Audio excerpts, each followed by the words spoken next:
The first rope tightened around her wrists with a sharp tug, not painful, but deliberate enough to send a clear message.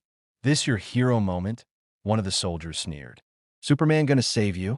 Laughter rippled through the training bay, low and mocking. The kind of laughter that comes when people think they're untouchable, when power feels borrowed but unquestioned. Captain Laura Hayes didn't answer. She stood in the center of the wide concrete room, hands bound behind her back, boots planted firmly on the floor. Her breathing was steady, her shoulders relaxed. Anyone watching closely would have noticed that calm didn't come from surrender. It came from certainty. The ropes were tight, but sloppy.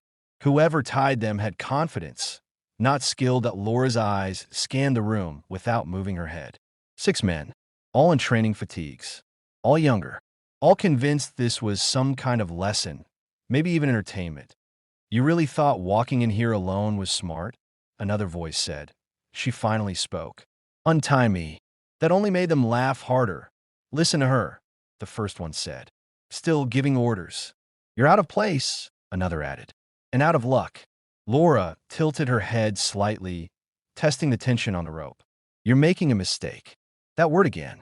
Mistake point. One of them stepped closer, invading her space. "What mistake?" "Nobody's here but us." Laura met his eyes. Hers were calm, assessing, not afraid. "My husband will be," she said. That earned the loudest laugh yet. "Oh yeah," the man said. "What's he gonna do?" "File a complaint." Another voice chimed in. "Maybe he's a superhero." Someone else added, "Superman gonna save you?" Laura said nothing more. She didn't need to, because she knew the schedule, she knew the timing, and she knew exactly how long it took him to walk from his office to this building once he realized something was wrong. The training bay doors were closed. No windows. Fluorescent lights hummed overhead. The smell of sweat and rubber mats hung in the air. This wasn't supposed to be happening. She'd been invited to observe, to advise, quietly. Instead, egos had gotten involved. "Let's see how tough you are now," one of them said, tugging the rope again. Laura shifted her weight just enough to stay balanced. She didn't struggle, didn't give them the satisfaction. Inside her head, though, every detail was logged. Every voice, every face. Accountability always came later. Minutes passed. The laughter faded into uneasy silence. Then footsteps echoed faintly outside the bay. That Laura's gaze sharpened point. One of the soldiers frowned. "Did you hear that?" "Relax," another said. "Probably nothing." The footsteps stopped, then the door handle turned. The training bay doors didn't slam open. They opened slowly, deliberately. A man stepped inside. He didn't shout, he didn't rush. He stood there for a moment, just long enough for everyone to feel the shift in the air.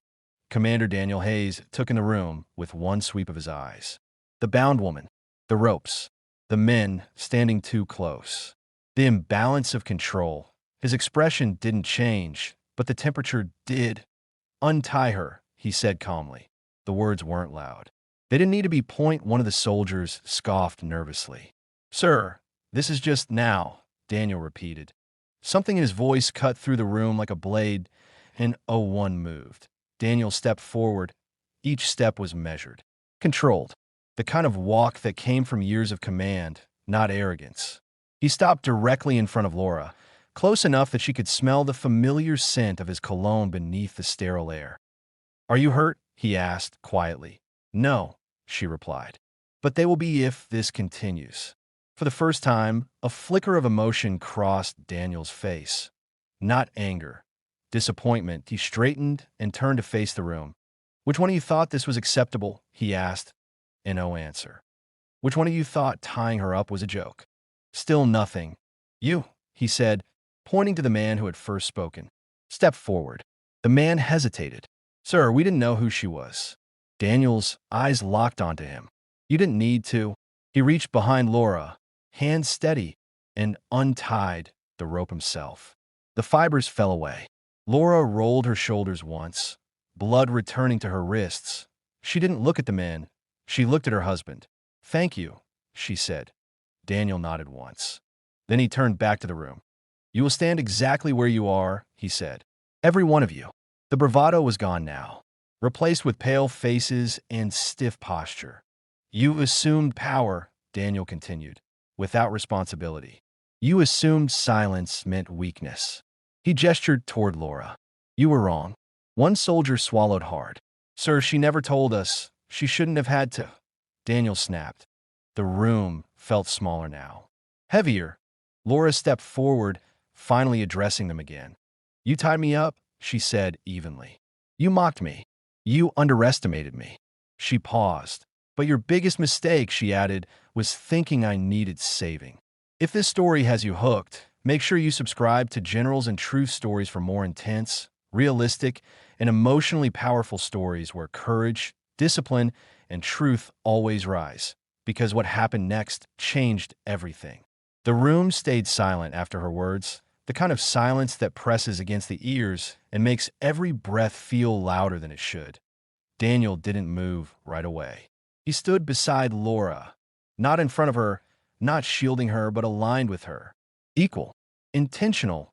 Look at her, he said finally, voice calm but carrying weight. Really look. No one did it first. I said look, he repeated. Reluctantly, eyes lifted. Laura met their stares without challenge, without softness.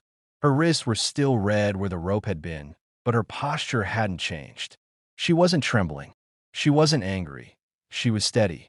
You assumed authority where you had none, Daniel continued. You confused confidence with control. And you thought humiliation was harmless because you weren't the one being humiliated. He paced slowly now, boots echoing against the concrete. Every one of you crossed a line today, he said. Not because of who she is, but because of who you chose to be. One of the men shifted. Sir, we were testing her. Daniel stopped. No, he said flatly. You were testing yourselves. And you failed. Laura inhaled quietly and stepped forward half a pace. I came here to observe, she said. To advise if asked. To leave quietly. She looked at each of them in turn. You decided I was something to control. Her voice didn't rise. I didn't fight back because I didn't need to. And because the moment I did, the lesson would have been lost. She turned slightly toward Daniel. They didn't need fear. They needed clarity. Daniel nodded once. Here it is, he said. He gestured toward the far wall. You'll remain here until instructed otherwise. No talking. No moving. No excuses. One of the men opened his mouth. Daniel didn't raise his voice. He didn't have to. The man closed it. Laura stepped away from the center of the room, rolling her wrists again, testing circulation. She could feel eyes on her back now. Not mocking, not dismissive. Uncertain. That was new. Daniel walked with her toward the door. Are you okay? He asked quietly. Once they were a few steps away. She nodded. I will be. You shouldn't have had to handle that. I've handled worse, she said. This one mattered because it was small. Quiet. The kind that gets ignored. Daniel exhaled. Not today. They stepped into the hallway. The door closed behind them, sealing the silence inside. Laura leaned briefly against the wall, just enough to let the tension drain. Daniel noticed. He always did. Do you want to take over from here? He asked. She straightened immediately. No, I want to finish this. He studied her face. You don't owe anyone, I know, she said gently. But I choose this. They walked together down the corridor, side by side. By the time they returned, the room felt different. The men stood exactly where they'd been left. No laughter, no esmirks, just the weight of time pressing in. Laura stepped back into the center. You made this personal, she said. So, I'll make it instructive. She looked at the man who had first spoken to her. Why did you think tying me was acceptable? He hesitated. I thought you were trying to prove something. I was, she replied. That I didn't need to. She turned to another. And you? He swallowed. Everyone else was laughing. Laura nodded slowly. That's usually how it starts. She stepped back. This ends now, she said. Not with punishment for the sake of it. With understanding. Daniel took over then, outlining consequences calmly, clearly. No shouting. No threats. Just accountability point one by one. The men nodded. Some stiffly. Some with visible shame. When it was done, Laura turned to leave the door. She paused.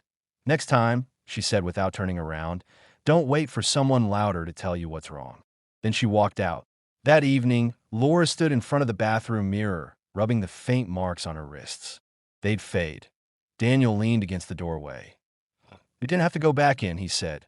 "I know," she replied. "You handled it exactly the way you always do," he added. "Without needing me." She smiled faintly. "You showed up anyway." "Always," he said. Weeks later, the training bay was quieter, not tense, just disciplined. Laura walked through it one last time before leaving the assignment. No one laughed. No one stared. They nodded. Not because of who she was connected to, but because of what she'd shown them without ever raising her voice. As she and Daniel walked out together, she glanced back once. "Think they learned something?" she asked. Daniel smiled. "The ones who matter did." If this story moved you, if you believe real strength is calm, authority is earned, and respect doesn't need a shout, make sure you subscribe to Generals and Truth Stories, because the most powerful moments don't come from being saved. They come from standing your ground until the truth walks in.